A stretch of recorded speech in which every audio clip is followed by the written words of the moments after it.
যে পারলে রাজনীতিতে আসেন, পারলে দল করে দেখান, এটা হইল?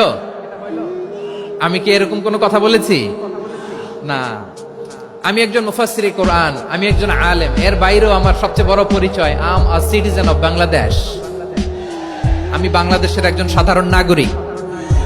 আমার দেশের যে কোনো সমস্যা, যে কোনো ইনকনসিস্টেন্সি, অসঙ্গতি নিয়ে মত প্রকাশের স্বাধীনতা আমার আছে না নাই? আপনারাই তো বাক স্বাধীনতার কথা বলেন, ফ্রিডম অফ স্পিচের কথা বলেন, বাক স্বাধীনতার কথা বলেন।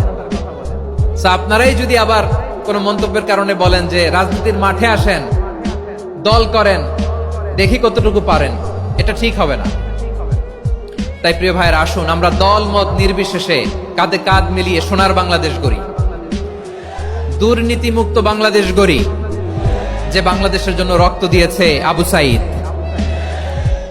যে নতুন ভোরের বাংলাদেশের জন্য রক্ত দিয়েছে মুগ্ধরা, যে নতুন বাংলাদেশের জন্য রক্ত ঝরিয়েছে 24-এর যে গণ অভ্যুত্থানের প্রত্যেকটি শহীদের আওয়াজ করে বলেন ঠিক কিনা?